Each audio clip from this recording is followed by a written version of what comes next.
Bom dia, boa tarde, boa noite. Estamos aqui para mais um episódio do Bluecast, que é o seu podcast todas as sextas-feiras para a gente conversar sobre marketing digital, tecnologia e empreendedorismo. No quadro de hoje, pelo menos ali uma vez por mês, a gente sempre traz uma pessoa da nossa equipe para vocês conhecerem, para vocês verem as maravilhosas pessoas que a gente tem dentro de casa. E hoje a gente conversa com a Ana Lopes. E aí eu quero passar a palavra para você e pedir a gentileza de você se apresentar. Oi, pessoal, tudo bom? Eu sou a Ana, eu trabalho com marketing digital, já vão fazer 7 anos. Comecei na área de social, como criação, mas eu não tenho muita mão para criativo. Eu, de fato, acabei descobrindo que eu trabalho muito bem com dados. E acabei descobrindo isso aqui dentro da Blue. Então, eu tô trabalhando já com dados, tem 3 anos, 4 anos, fazendo o MBA em Marketing Analytics agora, porque, de fato, gosto muito. Legal. E acho que para apresentação formal é um pouco disso. Então tá bom. Pra quem não sabe, a Ana, ela é uma pessoa muito curiosa, da qual eu gosto bastante de conversar. A gente teve a oportunidade de viajar junto há uns 2 anos atrás, né? A gente foi pro Chile junto, a gente teve que fazer uma apresentação dentro de um cliente que a gente tem lá, que no caso é uma agência de publicidade. E foi uma experiência super bacana, porque a gente teve a oportunidade de conversar bastante, se aproximar e tudo mais. E que você me surpreendeu bastante naquela ocasião também, né? Porque tudo bem que você já trabalhava com atendimento, mas até então foi uma fase diferente, né? Uma coisa que até então você não tinha vivido ainda. Então, viajamos pela empresa para um outro lugar, para representar a empresa dentro da casa do cliente, num país diferente. É todo um contexto, né? E que você surpreendeu a mim muito positivamente, porque... a gente estava em 2 contra 70 pessoas. Então, fomos abordados, né? Eu fiz uma apresentação e aí durante a apresentação as pessoas te abordaram. Depois da apresentação queriam conversar com a gente, entender mais da gente. Acabaram me alugando você e você mandou super bem. Então, aquilo ficou na minha cabeça como uma coisa super positiva, super bacana, que enaltece uma parte da Ana que é muito humana de se conectar facilmente com as pessoas. E isso é uma coisa que eu super valorizo porque não é todo mundo que tem isso. Da onde que vem isso? Pra mim foi muito diferente pra essa viagem, Gabs, porque de fato eu nunca tinha tido a oportunidade de visitar um cliente que eu trabalhava presencialmente. Então eu trabalho com atendimento há muitos anos, já fiz atendimento presencial em lojas, mas eu nunca tinha ido estrategicamente visitar um cliente do qual eu faço gerenciamento de performance pra vender o produto, pra explicar o que a Blue faz. Mas como eu sempre trabalhei em shopping antes de começar a trabalhar com marketing digital, e eu trabalhava como atendente numa clínica odontológica bem famosa que vende alinhadores, e eu fazia a recepção dos clientes, eu explicava pra eles o produto, explicava pra eles o passo a passo das dentistas. Minha família sempre trabalhou com atendimento, eu sempre tive um contato muito próximo da minha mãe e do meu pai. Meu pai trabalhou com corretora de seguros, faz venda de seguros, e minha mãe trabalha com carteira de clientes high level, fazendo gestão de investimentos num banco suíço. Mas eles sempre trabalharam com pessoas, sempre tive esse contato muito próximo com eles, e aí acabei seguindo o ramo da família. E eu sou uma pessoa muito extrovertida, então se conectar e falar pra mim é muito fácil. Se der a oportunidade, de fato, a gente conversa sobre qualquer coisa, eu puxo assunto, eu entro, eu me interesso. E aí eu acho que é por isso que eu fui com essa naturalidade pro atendimento, e é por isso que pra mim é tão fácil poder atender uma pessoa, poder ser simpática. E acho que eu gosto do que eu faço hoje, eu gosto muito de trabalhar aqui na Blue. Eu recebi alguns feedbacks no fórum agora, de que eu falava muito bem da BMS, queriam saber se eu era da equipe de vendas, e acho que é só porque eu acredito tanto na solução que a gente oferece, que também facilita o ponto de eu externalizar isso, de eu passar para as pessoas o que eu acredito, o que eu faço, de conseguir atender as pessoas da melhor maneira, porque eu tô feliz onde eu tô. Acho que tem muito a ver com isso também. Com toda certeza. Se você acredita, o quanto você se doa para aquele negócio é muito maior, porque você tem prazer pelo que você tá fazendo, E você não precisa criar um pitch fantasia para você vender algo que você não acredita. É natural, você traz os benefícios com uma naturalidade, porque você acredita, você fala com empolgação, é diferente. Concordo. Então acho que tá um pouco nesse lugar também.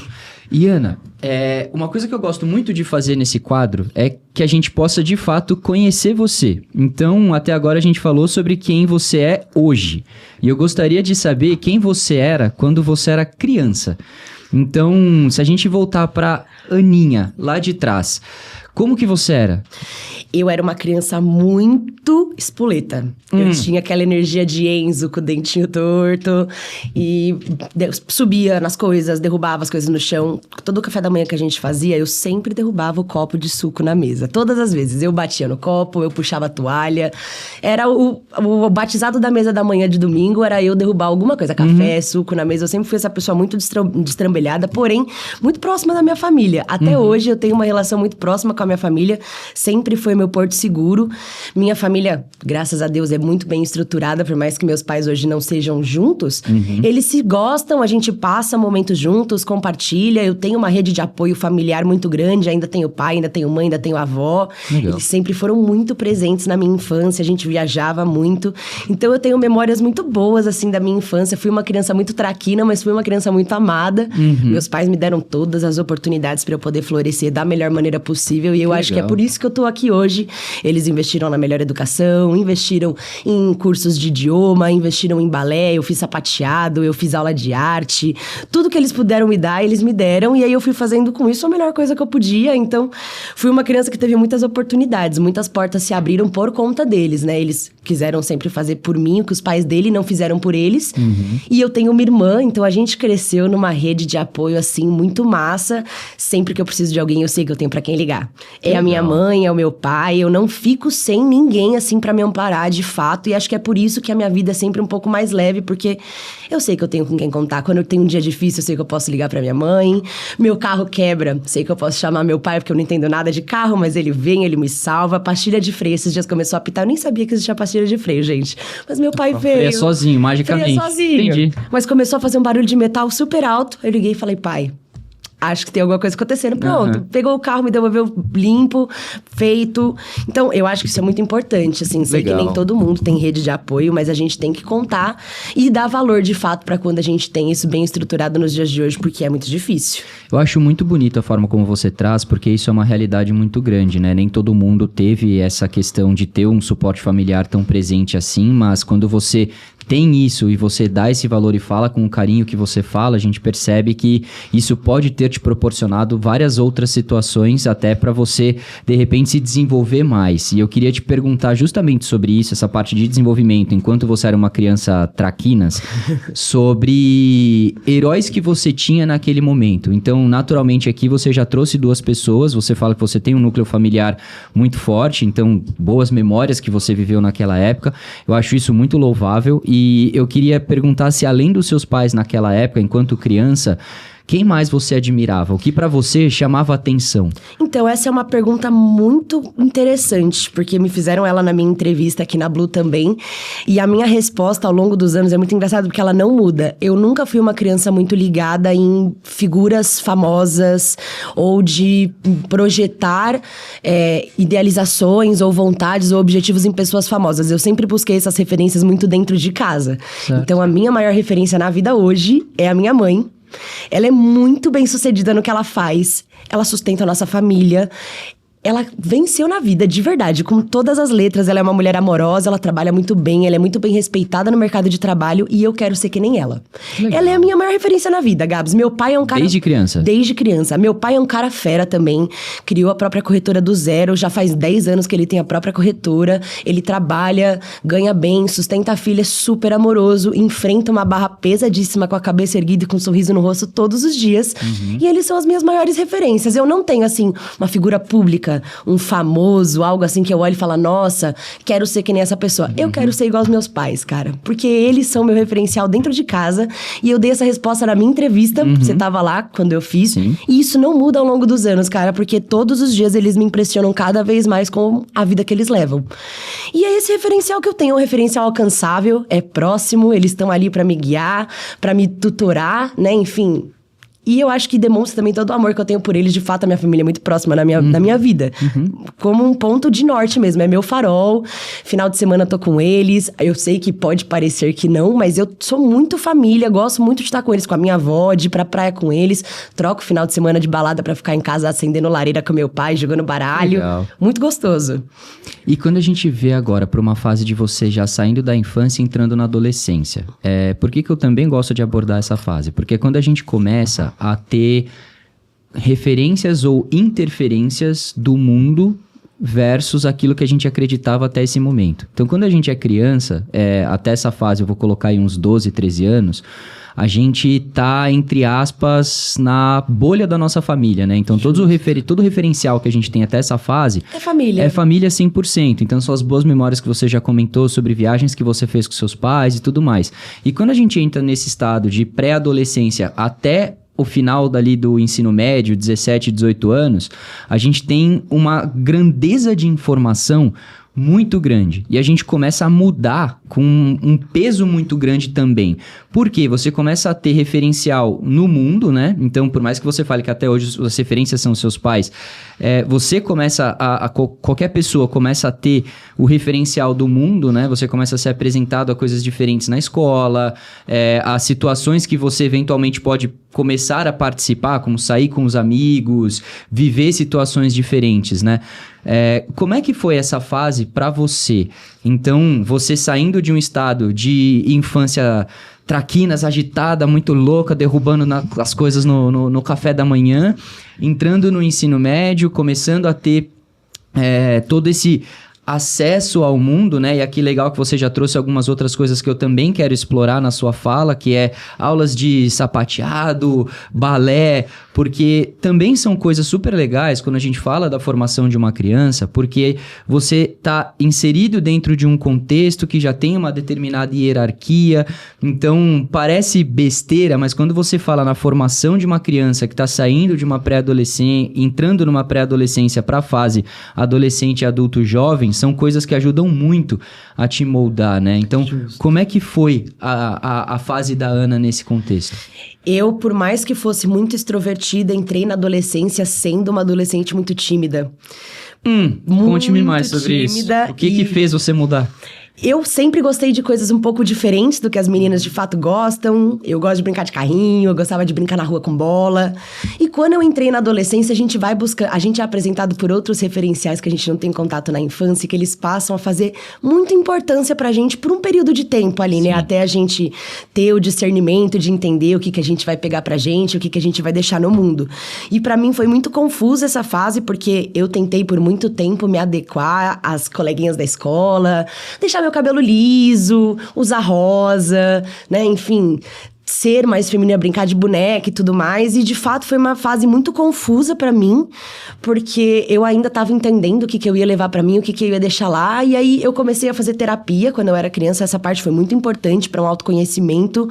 Comecei a fazer arte-terapia. Então, a arte, ela sempre esteve muito presente, assim, na minha vida.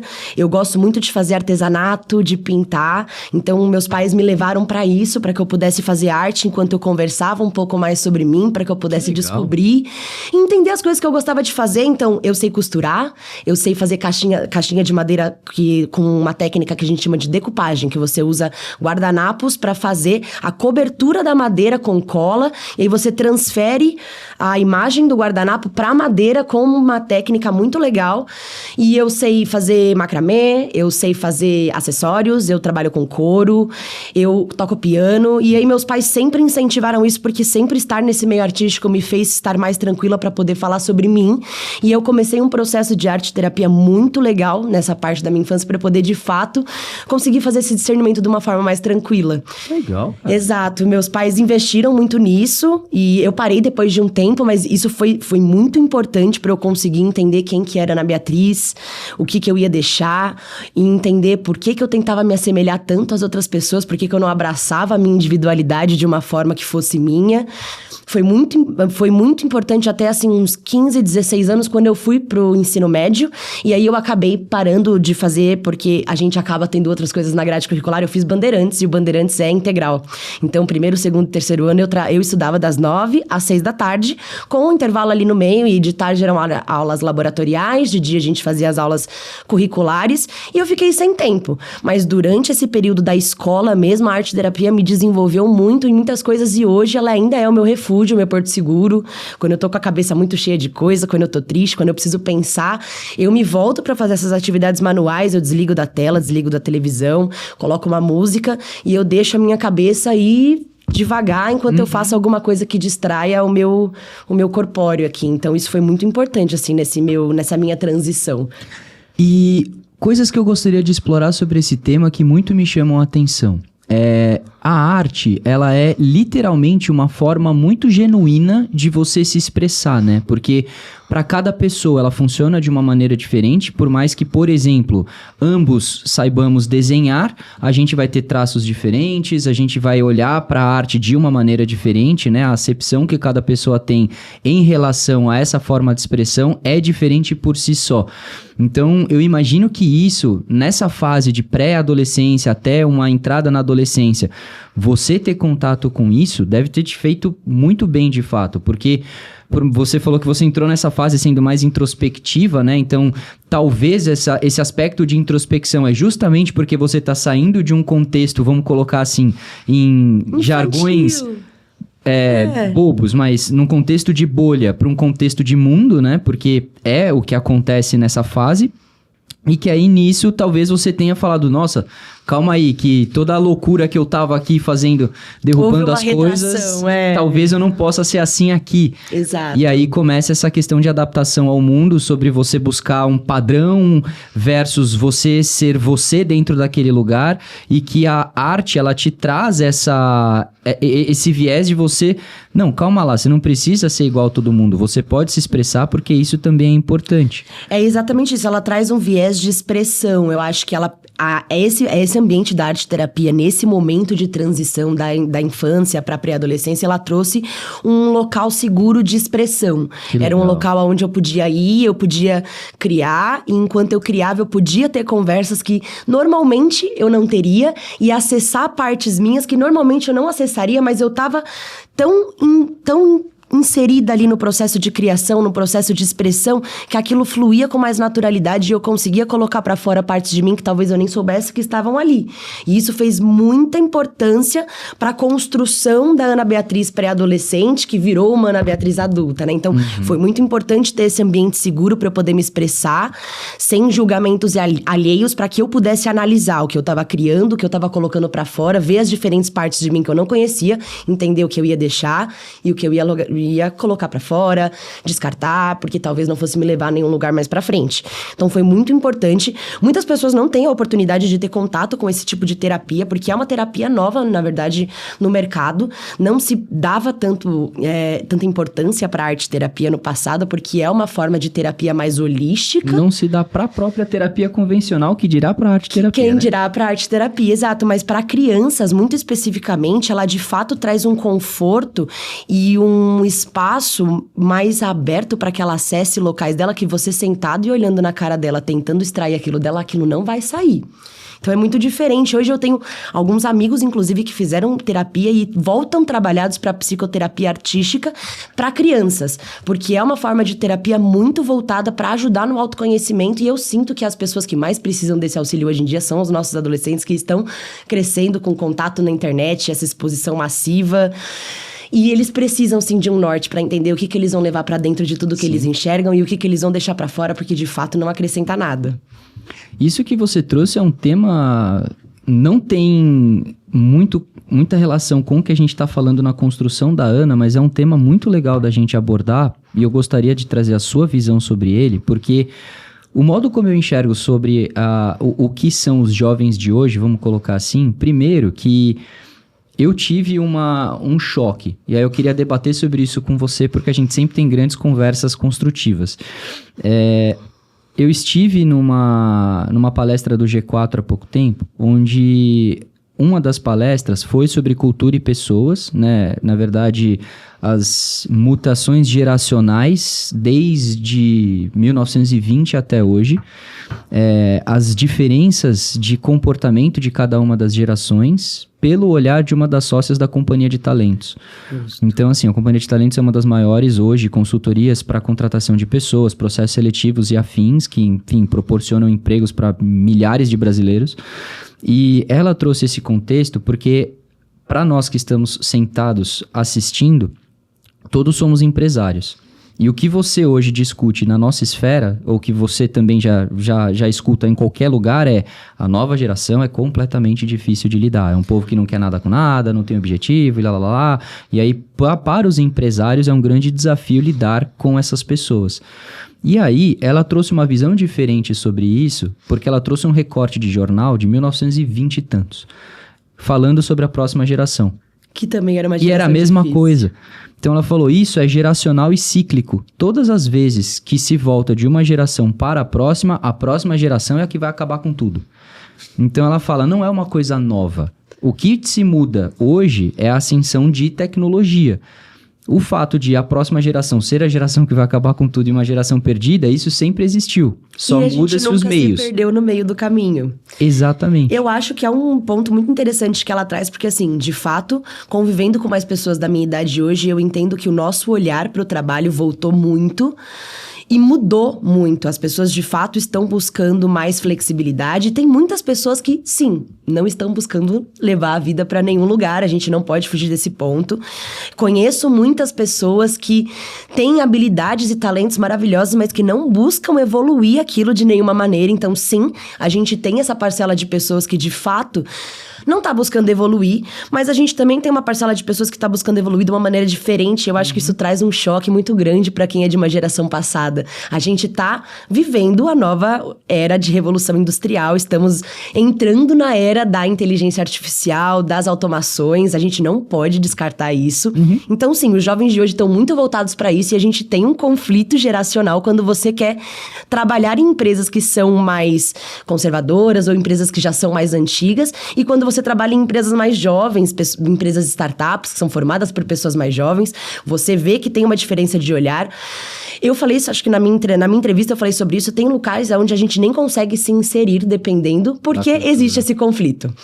A pessoa olha pra você e ela já te coloca naquela caixinha de que, putz, essa pessoa não vai querer ir pra frente. E a gente quer ir pra frente, mas a gente também tem os nossos próprios termos. E é um conflito. De fato, eu acho que tudo tem que ser 50-50. Tem que ter a flexibilidade de você entender aonde você quer chegar.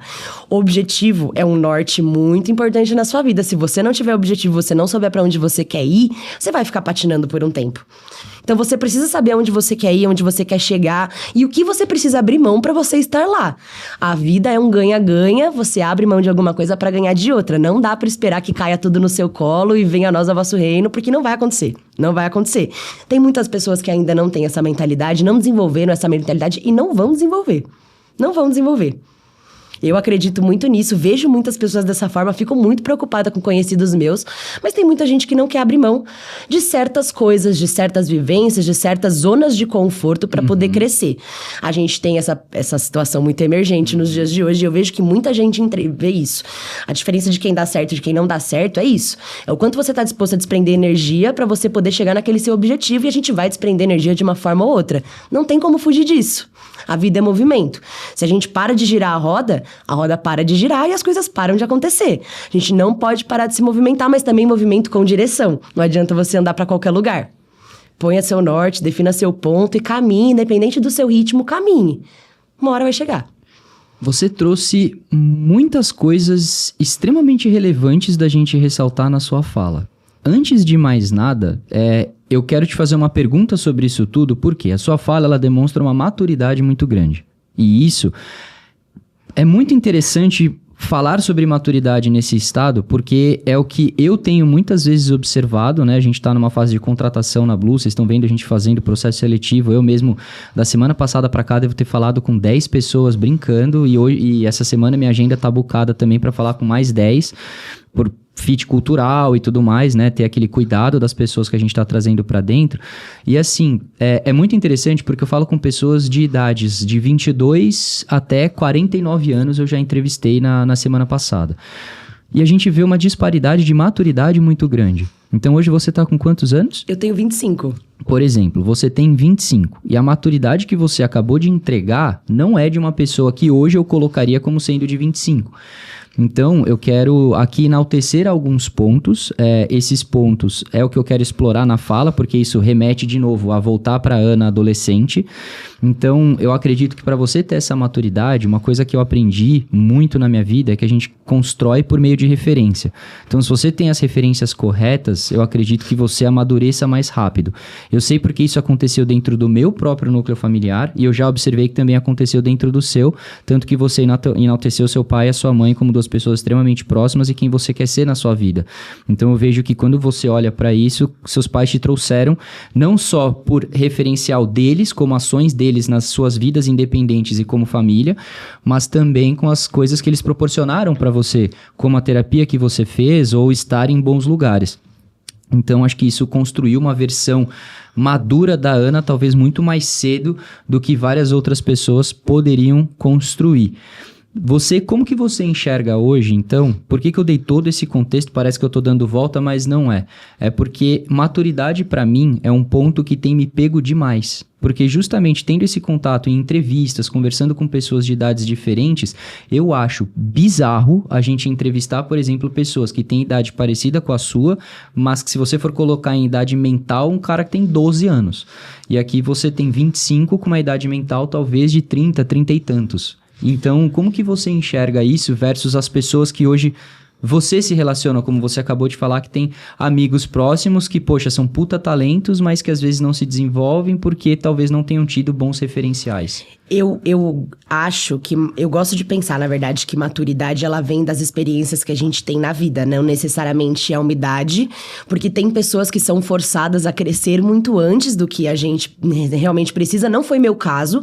Eu acredito que, de fato, meu caso tenha sido uma terapia no começo da adolescência, que já me permitiu um olhar mais desenvolto, um olhar mais crítico pra mim mesma. Eu fiz terapia em diversos momentos da minha vida, não por nenhum motivo específico, mas porque sim, ela é benéfica em qualquer momento da vida, então a gente sim precisa fazer ela pra se conhecer, pra tratar melhor das nossas questões, porque sempre as teremos, a forma como a gente lida com elas é o que vai fazer a diferença. E eu gosto de pensar que maturidade são experiências de vida. Eu comecei a trabalhar muito cedo, por vontade própria mesmo. Minha mãe trabalhava no Banco Votorantim e eu entrei, meu primeiro emprego foi no saque do Banco Votorantim pra trabalhar com ouvidoria.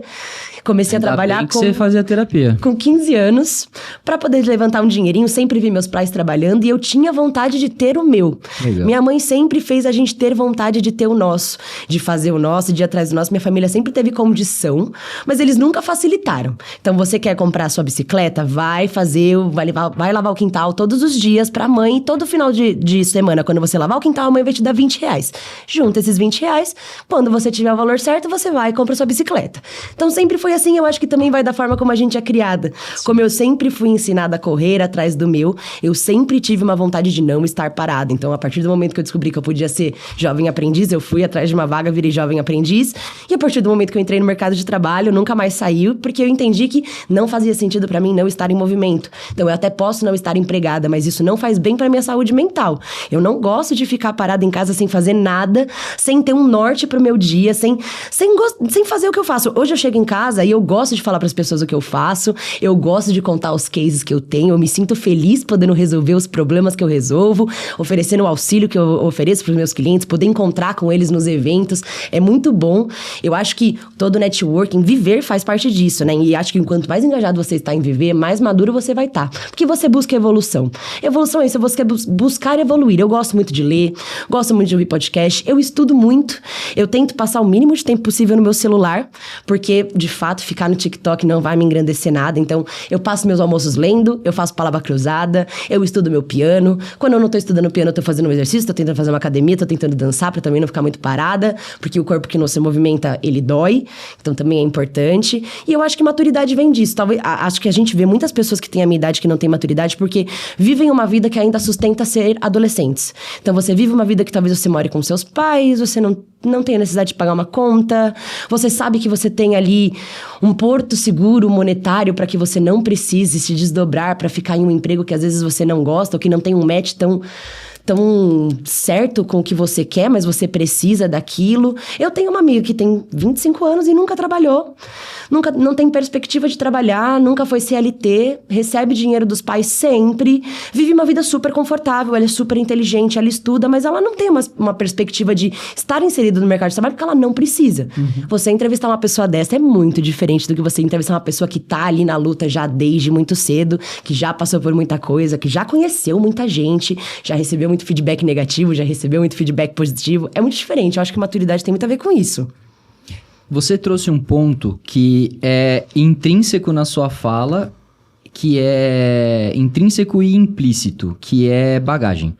Então, quando você fala de maturidade, eu também acredito muito na fala que você trouxe, que maturidade não é sobre idade, mas sobre experiência. Então, quando você vive experiências, a somatória dessas experiências te conduzem a você adquirir esta maturidade mais rápido, né? Então, independente da idade que você tem, se você já viveu muita coisa, e aqui eu acho super interessante pela fala que você trouxe, que embora seus pais tivessem condições, eles sempre te colocaram de um modo protegido, mas para te ensinar como o mundo funciona. Que Exato. Quando você entrar no mundo, você não vai pedir uma bicicleta pro teu chefe. Eu quero comprar um carro. Bicicleta. Não vai ser assim. Eu quero comprar um carro. Nossa, que legal. Você é uma pessoa tão bacana que eu vou te dar um carro. Não é assim. Então, assim, seus pais desde cedo já estavam te formando para que você pudesse entender que é na base da troca. Porque o trabalho nada mais é do que vender horas da sua vida, vamos colocar assim. Que você ganhe algo. Acho que nem é da troca, é na base do esforço. A gente, de fato, precisa ir atrás do que a gente tem vontade. E aí, isso vai do âmbito do trabalho para o âmbito pessoal. Você tem vontade de, por exemplo, ser mais bonito, estar melhor com o seu corpo. Existe a necessidade de malhar. Você precisa fazer um esforço e ir para academia para que você possa ter aquilo da forma como você quer. Não vai cair no seu... Até pode cair no seu colo, mas é sempre uma porta mais larga. Isso era uma coisa que minha mãe falava muito no passado, que é uma coisa que pegou muito pra mim. Então, existem sempre duas portas, é a porta estreita e a porta larga. A porta larga é sempre a opção mais fácil. Ela pode te levar, assim, aonde você quer de uma maneira mais fácil, mas ela não garante que esse seu caminho vai ser um caminho consistente. E você tem a porta estreita, que é sempre a porta mais difícil de passar, é sempre a opção mais difícil, é aonde você abre mão de mais coisas que te fazem sentir que tá na zona de conforto, mas é a porta que vai te trazer um crescimento consistente. Minha mãe falava isso pra tudo, Gabs, de uma Coca-Cola que eu queria tomar ao invés de um suco, até a bicicleta que eu queria comprar e o dinheiro que eu tava juntando. Então isso sempre foi um norte muito grande. Ela, filha, você quer passar pela porta estreita ou pela porta larga? Você pode escolher. A mãe vai te indicar os dois caminhos, mas quem vai escolher pela porta que vai passar é você. E isso sempre me guiou muito, isso está na minha cabeça, às vezes no meu subconsciente. Eu nem sei que eu tô pensando nisso, mas isso norteia as minhas decisões. Vou passar pela porta larga ou pela porta estreita? Isso também teve muito a ver com esse ponto de evolução. Meus pais sempre trouxeram esse ponto de vista e essa visão de esforço, de necessidade de se movimentar pra gente desde muito pequenas. Muito pequenas. Muito interessante, muito interessante. E acho que aqui cabe um ensinamento muito grande, que tudo que você faz, de fato, vai te gerar consequências. Talvez a gente hoje, com a maturidade que a gente tem, enobrecendo a fala da sua mãe, seria que se você passa pela porta larga, o caminho é estreito depois, né? Se você passa pelo caminho estreito, se você passa pela porta estreita, o caminho te é largo, porque você vai ter abundância, né? Exato, é muito isso é uma memória de pequena, desde muito pequena. Coisas muito simples na nossa vida, dilemas muito simples na nossa vida, que ela dava a oportunidade da gente fazer a seleção do que iria acontecer, mas ela explicava quais eram as consequências de tais atos depois, para que a gente pudesse criar um discernimento. É isso que eu quero pra minha vida depois, se eu tomar essa Coca-Cola agora à noite, por exemplo? Ou talvez não é melhor tomar uma água e deitar, tomar meu banho, dormir, pra amanhã eu poder ir pra escola de boa? Então, ela explicava pra gente as consequências, mas ela deixava a gente livre pra tomar as nossas decisões, e eu acho que hoje isso trouxe uma maturidade muito grande pra mim, porque eu penso muito nas consequências depois dos meus atos pra entender como é que eu vou seguir. Legal. Nenhuma decisão minha é muito impensada. Claro que a gente às vezes é impulsiva, muito mais pro lado pessoal do que pro lado corporativo, mas isso norteia muito todas as decisões que eu tomo. Legal. Vou mandar esse e-mail. Qual pode ser a possível resposta que o cliente vai trazer? Será que isso vai gerar atritos? Será que eu falo dessa forma? Será que eu puxo um call pra explicar isso melhor? O que pode desdobrar dessa minha resposta? Então eu tô sempre pensando no depois pra poder agir no antes. Muito bom, muito bom. E aí a gente fala que você está saindo de uma fase agora do ensino médio e começando no mercado de trabalho. Então, com 15 anos, você trabalhou no saque do Banco Votorantim, que já é uma experiência impactante, né? Porque geralmente pessoas que ligam no saque, elas nunca ligam para elogiar. E era saque de cartão de crédito. Então, assim, trabalhava com Bacen, trabalhava com fraude, com estorno de compra, com cartão clonado. Pessoas realmente muito atritadas. Só legal, porque quando a pessoa sente que ela tá perdendo dinheiro, ela fica muito super feliz. Super tranquila. E aí depois eu fui para uma área bem de boa também, eu fui trabalhar no saque da Apple. Então eu trabalhava com assistência técnica para pessoas que tinham telefones ou aparelhos da Apple e tinham defeito com esses aparelhos. Se em algum momento de 2016 até 2018 você teve problema com o seu iPhone e ligou para Apple, possivelmente fui eu que te atendi. E aí eu dava suporte técnico para esses telefones, depois eu fui promovida para T2, então passei a dar suporte técnico e fazer contato com a Apple dos Estados Unidos por conta do idioma. E também clientes super atritados, né? Porque, enfim, você compra um MacBook, você compra um iMac, você compra um celular de R$7.000, ele quebra. Você espera que o reparo seja feito sem custos. E o reparo na Apple é um reparo honesto, mas ele tem custos. Então, era um posicionamento sempre muito difícil de dar. E a Apple dava muito treinamento pra gente de atendimento humanizado. Então, a gente precisava muito entender o lado do cliente antes de passar o posicionamento, porque sim, eram posicionamentos muito difíceis, mas sim, a dor dele também era real. Então eu precisava escutar ele falando, nossa, eu peguei meu iPhone de R$7.000, quebrou a tela atrás e olha, eu não tenho dinheiro, tô pagando a 15ª parcela, preciso trocar, a moça me ajuda. Eu entendo muito o seu problema. Se eu estivesse no seu lugar, eu também estaria desesperada porque eu sou uma consumidora igual você. Mas eu não posso fazer esse reparo agora. É porque, infelizmente, de acordo com as normas da Apple, a gente não consegue seguir com o reparo sem o valor pago. Então, eu te entendo. Se eu pudesse fazer alguma coisa, de fato, eu faria. Mas eu sou só uma analista, eu vou escalar e a gente vai entender o que a gente faz. Esse era o posicionamento que a gente passava. Era muito difícil, mas eu gostei muito de trabalhar na Apple também. Eu acho que talvez hoje, em termos de formação, a Apple seja uma das empresas mais interessantes justamente por conta desse atendimento. E ela era terceirizada por uma outra empresa aqui no Brasil, mas o treinamento em si era a própria Apple que dava. E os materiais eram internos. Então a gente fazia um onboarding muito extenso de 1 mês para entender qual era o estilo de atendimento que eles queriam que a gente tivesse dentro do call center, pra gente poder então passar a recepcionar essas chamadas e tratar os casos da melhor maneira. Então a gente faz um imersivo na forma como eles querem que você atenda, no tom de voz, em perguntas ou palavras-chave que você precisa falar no meio da chamada para você demonstrar empatia, que você tá ouvindo o cliente, que você entende a dor dele, que você se coloca ali no sapato dele em algum momento, porque isso de fato tende a trazer o clima da chamada para um local mais tranquilo, porque ele vê que somos iguais. Sim. Eu só de fato estou prestando um serviço e eu tenho limites também de até onde eu posso prestar esse serviço. Então, era mais nessa linha que eles queriam que a gente fosse, porque a gente tinha um manual, temos um manual, e tudo que é para ser feito está ali naquele manual. Se não está ali, não pode ser feito, e eu não tenho como abrir exceções, infelizmente. É uma empresa global, tem as suas, né, políticas internas, eu não tenho muito como movimentar as coisas. O meu trabalho é conseguir passar esse posicionamento da maneira mais empática e assertiva possível. Era isso. E olha que interessante, porque enobrecendo o que a Apple faz, e por isso que eu quis trocar nesse ponto sobre ser uma baita de uma aula em termos de cultura organizacional. Primeiro, um processo de onboarding extenso, então você aprende a cultura da empresa como um todo, né? Aprende tudo. E não só isso, ele está ajudando, possivelmente, se você, obviamente, conseguir absorver o conteúdo daquilo, a você ser um melhor profissional para várias outras empresas que talvez você vá depois. Então, eu tenho certeza que se hoje você faz um excelente atendimento aqui, obviamente, muito sai do que a Ana sempre foi como pessoa, né? Porque eu acho que isso vem de essência, principalmente alguns conceitos, quando eu sempre falo sobre gentileza, empatia, isso não é uma coisa que você, nossa, aprendi empatia na Apple, a Apple me ensinou a ser gentil. Isso vem de dentro. Isso vem de dentro. Mas o como você coloca isso pra fora para resolver uma situação chata sendo uma pessoa legal. E isso é uma coisa que a empresa te dá, essa inserção de conhecimento. É um hub de teste, assim. Eu senti que, de fato, essa experiência na Apple foi um hub de teste para você poder entender como poder melhorar a forma como você lida com pessoas. Trabalhar com pessoas é muito difícil. Trabalhar com casos críticos com pessoas é muito difícil. Então, foi um hub de teste. A gente tinha as mentorias pra gente escutar as nossas chamadas e poder revisar possíveis pontos ou lacunas de atendimento ali que a gente tinha no meio do caminho. E eles têm uma mentoria muito próxima dos atendentes, então a gente está sempre passando por processos de qualidade, PDIs, para a gente poder se desenvolver. Eles têm um plano de carreira muito forte lá dentro, por isso que depois eu fui para T2, para poder passar a ter contato com os Estados Unidos. Eu poderia ter ido para gerente de qualidade depois, mas é que eu acabei entrando em agência. E meu foco sempre foi entrar em agência, porque eu tinha me formado em marketing, então eu abri mão de trabalhar lá para poder ingressar na agência, trabalhar com gestão de projetos, mudei completamente de área, continuei fazendo atendimento publicitário na agência, mas trabalhei mais com gestão de projetos antes de entrar aqui na Blue. Fazia gestão de social, branding, fazia toda a gestão dos projetos dentro da empresa, não era responsável por arquitetar as estratégias, mas sim fazer a comunicação entre o cliente com a agência, passar as demandas, controlar prazo.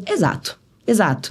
E aí eu saí da Apple para fazer isso, mas foi uma experiência maravilhosa. De fato, ela forma atendentes muito bons. Se você consegue absorver aquele 1 mês de onboarding, que vai muito de você e do quanto você presta atenção e do quanto você interage com os materiais, mas se você de fato presta atenção e dá valor para aquilo que você está tendo acesso, você tem uma formação muito boa como atendimento e isso depois traz um impacto muito positivo em possíveis experiências que você vai fazer no futuro, porque só de mencionar que você trabalhou com a Apple, isso sim já traz uma visão diferente do recrutador que está vendo aquilo, que tem o contato com a empresa, que sabe o que a empresa propaga e vê em você o potencial de um atendimento mais humanizado. Então faz toda a diferença, vai do seu engajamento, óbvio, tudo na vida, do engajamento da pessoa.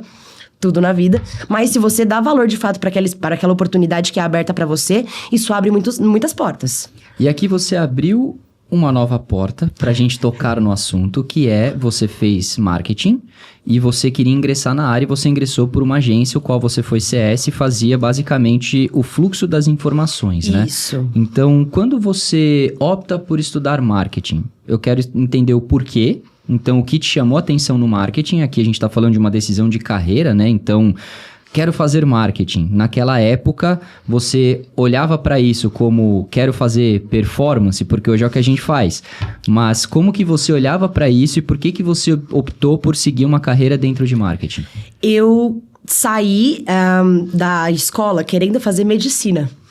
Completamente igual. Eu fiz Bandeirantes, na verdade, com o intuito de virar médica. Meus pais tiveram o cuidado de escolher a melhor escola de São Paulo para que eu pudesse passar na USP de Medicina. E eu estudei até o 3º ano do colegial com foco na USP de Medicina. Nisso. No último ano, eu entendi que eu precisaria abrir mão de muito tempo de vida meu para poder me tornar uma profissional da área de saúde, porque de fato exige muito estudo, exige um desprendimento da sua vida para que você possa estar no hospital fazendo plantão, que é muito grande. E eu entendi que aquilo já não fazia mais sentido para a Ana da época. Foi uma reviravolta muito grande, meus pais não entenderam porque de fato eu mudei de opinião. E aí eu fui fazer direito, que também não tem nada a ver. Fui fazer direito na PUC. Fiz 4 semestres de Direito na PUC, que é uma faculdade ótima, mas também senti que eu não tinha muita contextualidade com o curso, que era muito bom, mas eu não me via como uma advogada. Então eu fiquei muito perdida nesses primeiros anos da minha vida e depois, de fato, voltei a fazer terapia. E na terapia, junto com a terapia, eu comecei a trabalhar como social numa loja de roupas. E aí eu entendi que, isso é legal. Gosto de trabalhar com social, gosto de fazer cronograma, mas eu não sou muito do criativo, do design. Eu não sou muito do design, então por mais que eu gostasse de trabalhar com cronograma, com gerenciamento de posts, com a coordenação da equipe de marketing, eu não gostava de fazer a parte que eu tinha sido contratada para fazer, que era a criação. E aí eu acabei saindo de lá, porém, com o pezinho já na faculdade de marketing, porque eu já tinha tido contato com algo que eu gostei por mais que não fosse o design. E eu comecei a fazer faculdade de marketing por conta dessa oportunidade de emprego. Fui fazer Belas Artes, fiz um tecnólogo que me trouxe contato com diversas áreas do marketing. E aí, entrei nessa agência como gestora de projetos. Trabalhei como gestora de projetos por 2 anos. Eu gostava bastante de trabalhar como gestora. Eu tinha contato com performance, mas eu recebia os relatórios prontos da minha equipe de mídia e eu fazia a apresentação e a defesa. Você fazia o fluxo das informações. Exato. Né? Eu fazia a apresentação, fazia a defesa, trazia os comentários, mas eu não fazia a arquitetura da campanha e não fazia as otimizações, não cuidava efetivamente da performance da campanha. Eles me falavam, olha, esse mês caiu, vamos apresentar, esse mês subiu, é isso aqui, e eu fazia a comunicação. Perfeito. Quando eu entrei na Blue, Eu fiquei com um pouco de medo de estar trabalhando direto com performance e dados, porque não era algo que eu tinha tido tanto contato ainda, mas eu acabei descobrindo que eu gosto muito. E foi uma surpresa muito grande, porque eu nunca fui uma pessoa de exatas.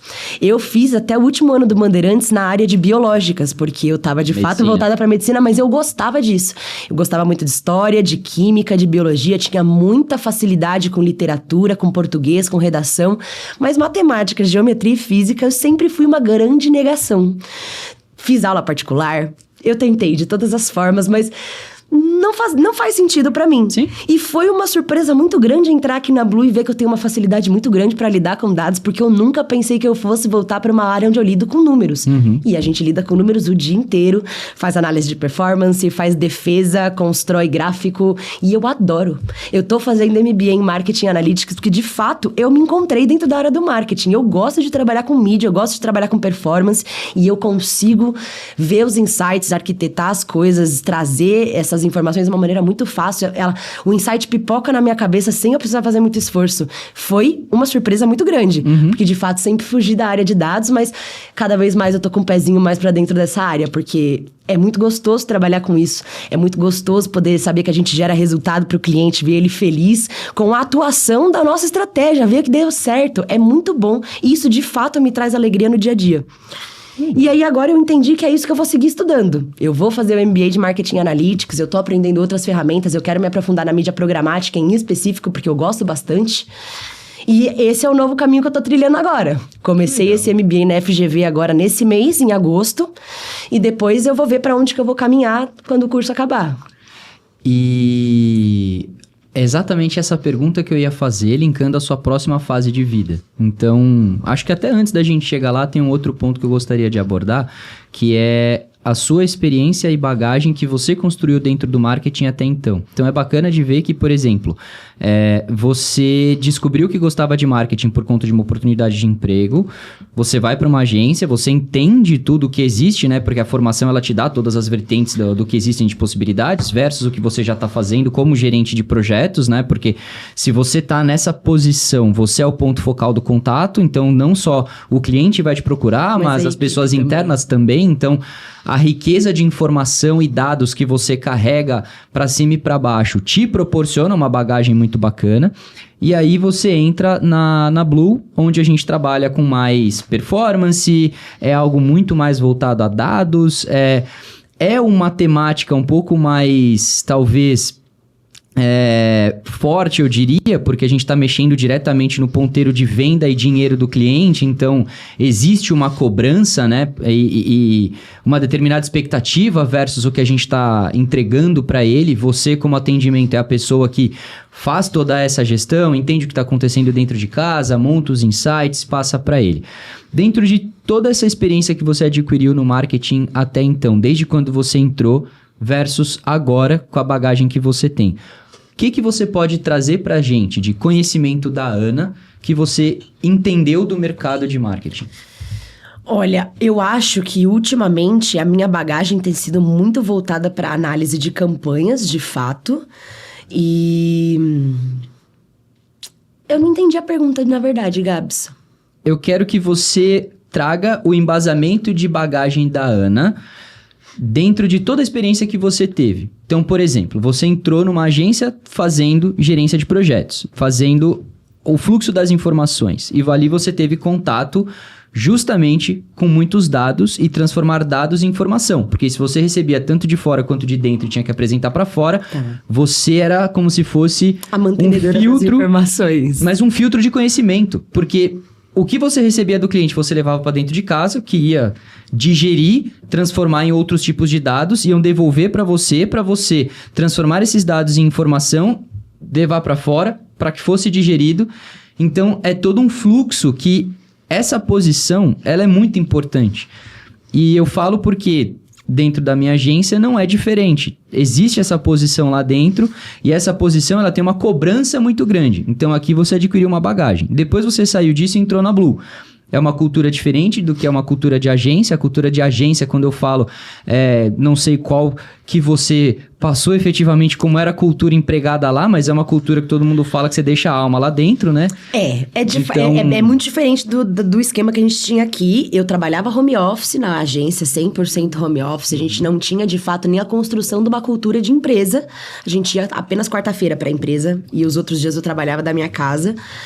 E eu acho que talvez a bagagem maior que tenha ficado de toda a aprendizagem de marketing, que é o que eu trago pra cá, não foi necessariamente só de marketing, mas teve mais a ver com o atendimento e a forma como processar essas informações de uma maneira valiosa, porque você acaba recebendo muita coisa, você tem contato com muitas solicitações, tem muita coisa que a equipe te pede, que o cliente te pede. Eu acho que o importante é você conseguir fazer um filtro sobre o que de fato a gente vai levar pra frente, conseguir priorizar demandas certas em diferentes estágios de andamento de processo. Então, o que eu vou fazer agora, o que eu vou depois, o que eu vou fazer depois, o que precisa ser feito em médio prazo, em longo prazo. Essa gestão de projetos, de tempos, de prazos, de metas, de demandas hoje me ajuda muito aqui dentro, porque a gente está migrando para uma forma de atendimento cada vez mais publicitária aqui na Blu, um atendimento estratégico, onde a gente possa, de fato, prestar uma consultoria para o cliente, possa trazer uma parceria de valor e trazer insights de valor para que ele possa não movimentar só as campanhas na Blu, mas movimentar estratégias fora também. E eu acho que a principal bagagem que fica de tudo isso é que hoje eu sinto que eu consigo prestar uma consultoria de fato para o cliente, baseada em tudo isso. Então eu faço todo o trabalho de Blu, eu presto toda a defesa de performance, faço todas as otimizações, eu trago os insights para a campanha deles, mas eu consigo linkar isso com possíveis estratégias que ele também consegue tomar fora daqui. Então eu trago para ele insights de UX de site, eu trago insights de gap no funil de vendas.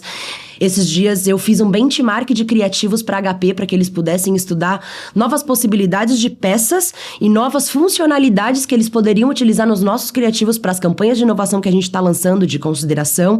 Então eu fiz um estudo do que os concorrentes estão usando, qual que é o linguajar que o mercado está usando, qual que é o CTA que estão pedindo, para passar para eles de insights, que eu sei que a gente não tem equipe criativa aqui, mas que isso é um diferencial. Se eu puder ajudá-los a criar peças cada vez mais que tragam mais engajamento e que tragam um CTR melhor, eu fiz o meu trabalho direito, porque eu consigo entregar uma campanha muito bem otimizada, voltada para resultados, mas eu também consigo trazer para eles insights que eles podem usar para melhorar não só Blu, mas outras mídias, outros parceiros, outras entregas.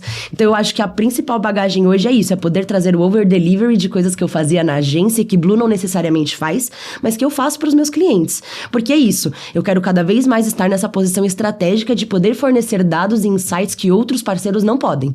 Eu quero que eles busquem a Ana para falar de coisas que talvez outros parceiros não possam fornecer para eles. Então, talvez eu não consiga entregar o beabá completo, mas eu posso aqui do meu olhar trazer um dado diferente, um insight diferente, uma virada de chave diferente que para ele pode fazer a diferença assim numa estratégia que ele tá montando, em algo que ele tá mexendo, numa landing page nova que ele tá criando, enfim. Eu acho que talvez essa seja a principal bagagem que eu trago hoje de diferente com tudo isso que eu aprendi.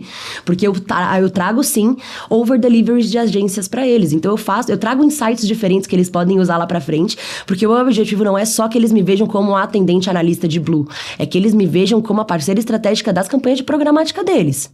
Então eu trago insights, a gente conversa sobre pontos, a gente analisa site, eu faço essas coisas. Eu acho que essa é a principal bagagem que eu trago de fora.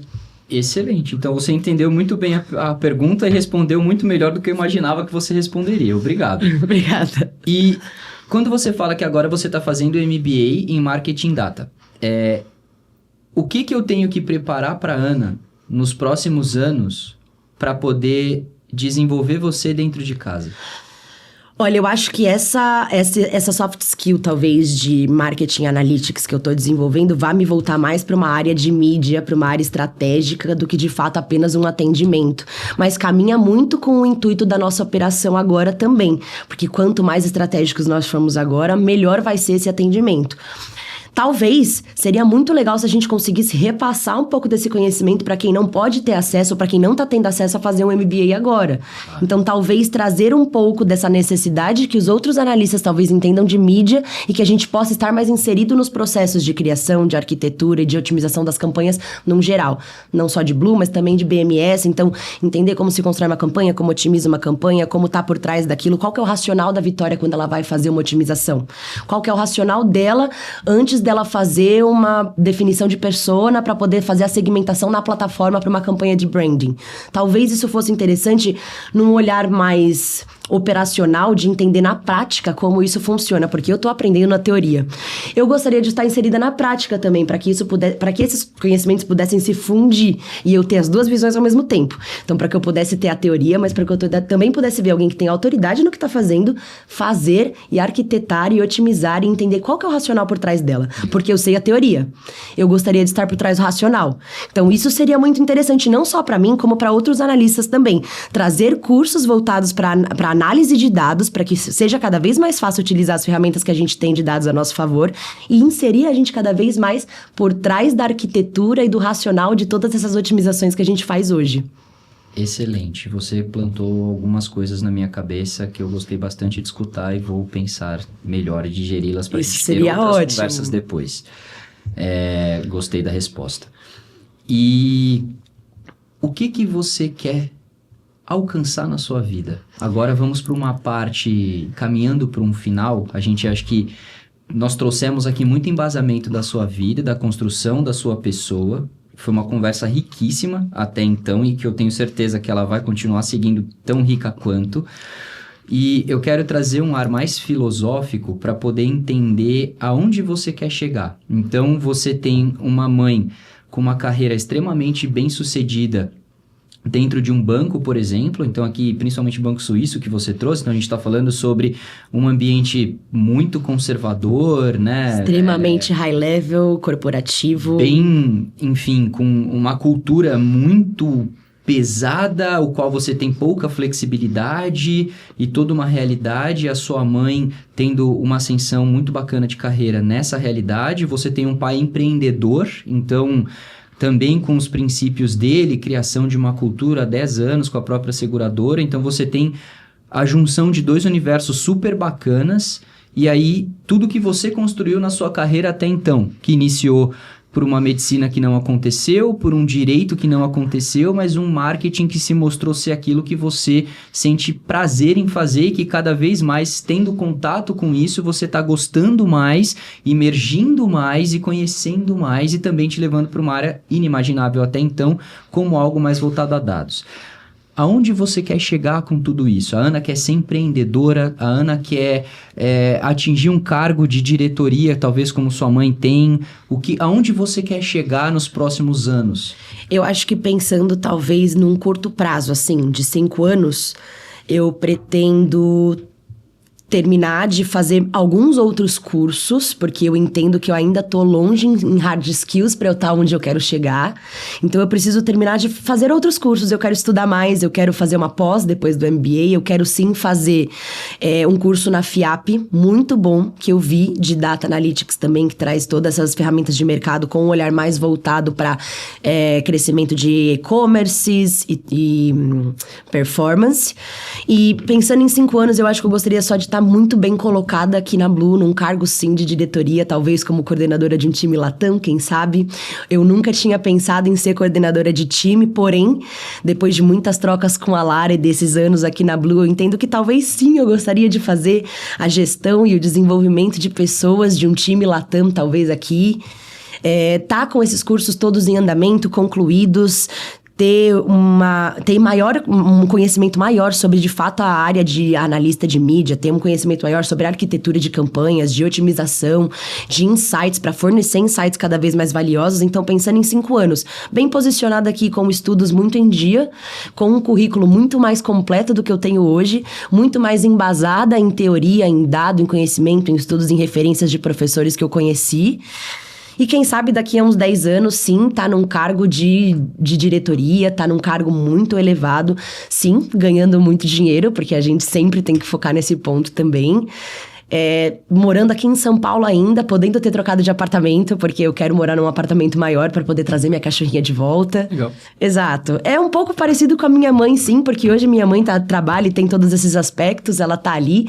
Mas eu não quero trabalhar num ambiente tão engessado quanto ela, porque de fato eu também acredito que o mundo corporativo tá caminhando para Algo mais flexível, então é um encontro entre os empregadores e os contratantes. A gente sempre tem que voltar para aquele papo de o que a gente vai abrir mão e o que a gente não vai abrir. É uma negociação. Eu não quero trabalhar num ambiente como um banco tão engessado, acho que talvez por isso eu não tenha ido para essa área.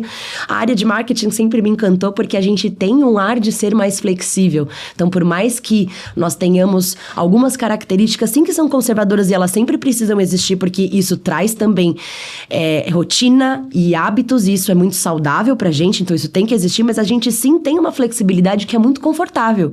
Então a gente contrata profissionais que são diferentes, a gente tem às vezes uma rotina de trabalho diferente, a gente faz eventos, faz coisas diferentes, então tem o nosso Blue Camp, que é muito diferente, tem os happy hours que a gente faz, as pessoas têm conversas diferentes, elas têm uma postura diferente, muito profissional, mas mais flexível, mais descontraída, mais leve. Eu acho que é por isso que o marketing também me encantou tanto. Então eu busco estar muito bem desenvolvida, mas ainda tem muito estudo para chegar até lá. Eu sou uma pessoa muito curiosa, então de fato eu acho que o estudo é uma coisa que vai me acompanhar para sempre. Ler livros interessantes, estudar coisas interessantes, fazer novos cursos, aprender novas coisas. O marketing está mudando muito. Nós temos muitas tecnologias que estão nascendo e é bobo você pensar que você já chegou no ápice de desenvolvimento que você teria para fazer e que você não tem mais nada de interessante que você possa ler na sua vida e que você possa estudar na sua vida. É a afirmação mais boba possível. Mais boba possível. Então, eu acho que muito bem sucedida, estudando muito, bem casada, com um apartamento, com meus cachorros, com meus netos, podendo dar um suporte familiar para minha família que hoje eles me dão. Quero poder retribuir eles com tudo que eles já me deram, porque meus pais estão envelhecendo. Então, mais pra frente, isso também vai fazer parte da minha rotina, que é poder cuidar deles da forma como eles cuidaram de mim. A gente vai envelhecendo, as coisas vão invertendo de papel, né? Então, vai ter um momento que eu vou passar a cuidar deles. Então, eu também quero poder estar estável o suficiente para poder prestar esse auxílio para eles. Uma resposta muito bonita, muito bonita. Mostra muito do que é a sua essência mesmo de se conectar e saber o quão importante é a questão da formação e estrutura da família e tal, e o quanto isso se liga aos objetivos que você quer alcançar. E tem uma coisa que também está implícita na sua fala, e que eu, por ter contato com você e já ter conversado outras vezes, você sabe o quão importante também é ganhar, mas também se doar, né? Então, dá para perceber que tem um ciclo e uma roda muito bem construída para ter um ganho e um aproveitamento da vida de uma maneira muito bonita. Não são muitas pessoas que pensam como você pensa. A gente tem que pensar no longo prazo, não dá pra viver a vida achando que o mundo vai acabar no dia de amanhã, e pode acabar no dia de amanhã, mas pode não acabar também, pode ser uma vida tão bonita, a gente só precisa de fato se movimentar e ir atrás das coisas. E você tem que estar satisfeito. Acho que esse é o principal ponto. Existe uma fala muito forte sobre isso que você trouxe agora. Se o mundo acabasse amanhã, será que você está satisfeito com o que você fez até agora? Independente da condição que você está, ou enfim, do conglomerado de coisas, porque também uma das coisas que eu mais tenho aprendido é que a percepção de sucesso para cada pessoa muda, né? E cada pessoa que eu converso, muitas delas que são bem-sucedidas até financeiramente, não é sobre dinheiro, ou nunca é sobre dinheiro. E isso é muito interessante. Não é porque elas têm, mas é porque elas nunca colocaram o dinheiro como objetivo, mas como consequência de algo que elas queriam construir. E hoje, elas tendo construído isso e o dinheiro tendo acontecido como consequência, elas se preocupam muito em como elas dão isso para outras pessoas. E muitas vezes, não só para o seu núcleo familiar, mas para o que elas podem proporcionar para o mundo se tornar um lugar melhor de forma geral, sabe? Tem uma frase dessas bem famosinhas, assim, que rola nas redes sociais, que fala que a felicidade não significa nada se ela não puder ser compartilhada, e eu acho que de fato é muito isso. A vida fica muito mais fácil quando você tem dinheiro, isso é inegável. Mas ela não... Se você não for feliz agora, você pode ter 100 milhões na sua conta, você não vai ser feliz depois. Vai ser muito mais fácil até, talvez, de você conseguir construir conexões reais que te tragam genuinamente a alegria que você quer sentir. Por isso a gente tem que construir isso ao longo da nossa vida. Tem coisas que são muito importantes da gente construir numa relação com as pessoas, e aí família é quem a gente escolhe, mas isso tem que ser genuíno, o amor tem que ser verdadeiro, para que isso possa nutrir a gente todos os dias. É isso que traz a felicidade. Compartilhar momentos e coisas boas com as pessoas que você ama. Concordo 200%. Pra gente finalizar, um pedido. Uma mensagem de autoria da Ana que pode mudar a vida de quem tá assistindo esse podcast. Uma mensagem de autoria da Ana. Eu voltaria para aquele ponto de se movimentar, mas eu também colocaria um plus de que a nossa mente molda a matéria. E eu acho que a gente não é predestinado a nada que a gente não queira fazer. Existem pensamentos limitantes que às vezes a gente fala pra nós mesmos ou que a gente escuta no sentido de que você não pode fazer aquilo, você não nasceu pra fazer isso, você nunca vai chegar lá, e essas coisas não são reais. Tudo depende do esforço e da energia que a gente desprende pra ir em prol daquilo. Então, não desista. Vá atrás, por mais que você ache que você não vai chegar lá, por mais que você ache que aquele não é o seu lugar, ou que você não pertença àquela posição, ao meio daquelas pessoas, não desista, continue se movimentando. Tudo é possível e isso depende do quanto a gente acredita que é possível. Se você de fato acredita que é possível, isso vai acontecer. É questão de tempo. Se você acredita que não vai acontecer, então não importa quanta energia você desprenda, não vai acontecer. E depende de você. Energia e ação. Ponto. Ana, quero agradecer imensamente a sua participação e colaboração nesse incrível podcast. E agradecer de fato não só pelo fato da gente ter tido essa conversa, mas pelo conteúdo que você trouxe, que é um conteúdo muito rico. Para todas as pessoas que assistiram a gente, se eles captarem a essência da mensagem que você passou, eu tenho certeza que tem muito a contribuir para a vida de todos. Então você trouxe muitos elementos que são importantes e são highlights desse episódio, como questão sobre você, de fato, ter a estrutura familiar, mas que independente disso, você ter objetivo, você moldar a matéria, você olhar para frente, você estar disposto a sacrificar, você entender que muitas coisas que você vai passar na vida são trocas e você tem que estar consciente dessas trocas e querer alguma coisa, porque não adianta só trocar e achar que tá tudo bem. Se você não tiver um objetivo ali, essa troca vai ser em vão e você vai estar literalmente perdendo o tempo da tua vida. Então, tem muitas mensagens extremamente importantes e valiosas desse podcast deixadas por você com base na sua experiência de vida e que eu gostaria de agradecer imensamente por você ter entregue tudo isso pra gente. Eu que fico feliz com o convite, Gabs. De verdade, muito obrigada por me dar esse espaço para poder falar um pouco de mim, para poder trazer essa experiência. Eu falo isso em toda a oportunidade que eu tenho, mas eu amo trabalhar com vocês, trabalhar aqui na Blue. Vocês são muito responsáveis por um desenvolvimento profissional da Ana que eu não imaginava que poderia acontecer.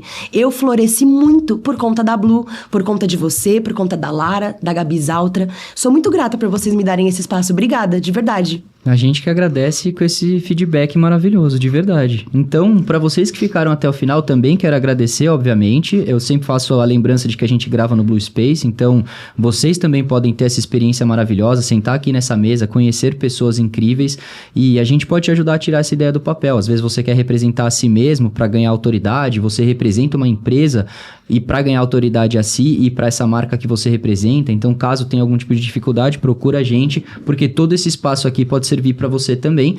E agradecer mais uma vez a Ana. Espero que essa conversa tenha somado no teu conhecimento. Se você for minimamente inteligente, o Tico conversa com o Teco, você aprendeu muita coisa aqui hoje. Então, obrigado, Ana. Obrigado, Fê. Obrigado, Pedrão. E ficamos por aqui. É isso. That's all, folks.